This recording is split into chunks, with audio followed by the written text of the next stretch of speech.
So জিদ্দার upcoming film বুমারেং নিয়ে নানা রকম স্পেকুলেশনস হচ্ছে জিদ্দার ফ্যান্সদের মধ্যে। আবার যারা ফ্যান্স নয়, ট্রেলার দেখে তারা একরকম চিন্তাভাবনা রাখছে। যেরকম আমি ট্রেলার রিয়াকশনের সময় বা টিজার রিয়াকশনের সময় বলেছিলাম যে এই ফিল্মের মধ্যে যে কটা সিনস বা যেরকম টাইপের প্লট দেখতে পাচ্ছি, এরকম টাইপের কাজ বা এরকম টাইপের চিন্তাভাবনা কিন্তু এর আগেও আমরা বলিউডে দেখে এসেছি। তবে আমার একটা জাস্ট থিওরি মনে আসছে এই ফিল্মটা নিয়ে, এবং সেটা তোমাদের সাথে শেয়ার করব। হতে পারে আই এম রং। যদি আমি ভুল হয়ে থাকি then I will be very happy, because watching it in theatres will make me surprise যে আমার চিন্তাভাবনা থেকে এই ফিল্মটা একদমই আলাদা বেরিয়েছে। তবে যদি এরকম হয়ে থাকে গল্পটা, তাহলে কেমন হবে। So hello friends, welcome to my channel সুপ্রকি বাণী। তো এই ভিডিওর মারফতে আমি বুমারাং ফিল্মে জিদ্দার ক্যারেক্টার নিয়ে কথা বলবো বা গল্পটা নিয়ে তোমার সাথে শেয়ার করবো যে কীরকম হতে পারে। এই ফিল্মে রুক্মিণী মৈত্রার ডাবল রোল আছে, সেটা তো আমরা জানতেই পারছি। একটা হচ্ছে মানুষ রূপে রুক্মিণী বা প্রেমিকা রূপে রুক্মিণী, আরেকটি হচ্ছে এআই বা রোবোটিক ওয়েতে রুক্মিণী। তবে জিদ্দারও কি এখানে ডাবল রোল আছে, তো সেটা নিয়ে তোমার সাথে শেয়ার করব। তো ভিডিওটি শেষ অবধি দেখার রিকোয়েস্ট হলো প্রত্যেককে। So why are we waiting for, let's start with the video.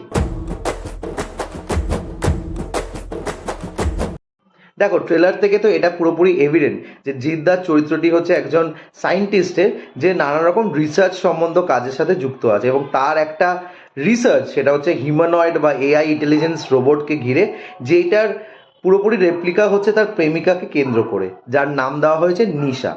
তবে এখানে একটা সুপার হিরো ইমেজেই কিন্তু জিদ্দাকে দেখানো হয়েছে একদম এন্ডে গিয়ে। ইনফ্যাক্ট শুরুতেও সুপার বাইক নিয়ে যে জিদ্দা লাফিয়ে যাচ্ছে একটা বিল্ডিং থেকে আরেকটা বিল্ডিংয়ে, সেটাও কিন্তু সামহাও জিদ্দার চরিত্রকে এখানে কেন্দ্র করে দেখানো হয়নি। এটা আমার পুরোপুরি স্পেকুলেশন। হতে পারে যে জিদ্দা হয়তো তার আরেকটা রেপ্লিকা তৈরি করে রেখেছে, সেটা তারই মতো দেখতে, যেটা একদম এন্ডে এই ফিল্মটার মধ্যে একটা টুইস্ট হিসাবে আসবে।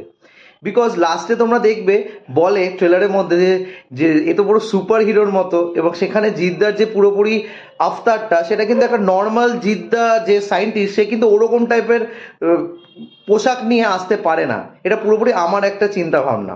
এটা হতে পারে যে একটি রোবটকে দেখানো হয় ট্রেলারের মধ্যে, সেটা ভেঙে যাচ্ছে, তো সেটা হতে পারে নিশার রোবটটি, যেটা হয়তো নষ্ট করে দেওয়া হবে। বিকজ একটা কনফিউশন সেই রোবটের মাধ্যমে তৈরি হয়ে যাবে, যেটা ট্রেলারের মধ্যে আমরা দেখতে পাচ্ছি। সেটা হয়তো একটা লাভ অ্যাঙ্গেল বা একটা জেলাসি ফর্ম করবে তিনটে চরিত্রর মধ্যে, তো সেটাকে হয়তো নষ্ট করে দিয়ে আরেকটি রোবট ইমেজকে তৈরি করবা, হিউম্যানয়েডকে সামনে নিয়ে আসা হবে, যেটা পুরোপুরি জিদ্দার মতোই দেখতে, এবং সেটা নিয়ে হয়তো একটা কিছু ফাইট সিকোয়েন্স আমরা দেখতে পারবো। তো সেই হিসাবে আমি ভাবছি হয়তো জিদ্দার এখানে ডাবল রোল থাকবে অ্যালং উইথ রুক্মিণী মৈত্রা, এবং সেটাই হয়তো আমাদের কাছে লুকিয়ে রাখা হয়েছে, সেটাই হয়তো টুইস্ট এই ফিল্মটা আমরা হলে গিয়ে দেখতে পারবো যখন। তো তোমাদের কি মতামত সেটা অবশ্যই কমেন্ট করে জানিও। আর যদি এই ভিডিওটা দেখে তোমাদেরও মাইন্ডে এরকম কিছু স্পেকুলেশনস চলে থাকে, সেটাও কিন্তু অবশ্যই কমেন্ট করে জানিও। আর যদি এরকম কোনো থিওরি সম্বন্ধে আমার সাথে শেয়ার করতে চাও 1-to-1, তাহলে do follow me in Instagram ID হলো supro09bit2। I repeat, supro09bit2। আর ভিডিওটা ভালো লাগলে don't forget to like, share and subscribe my channel. Till then, stay tuned.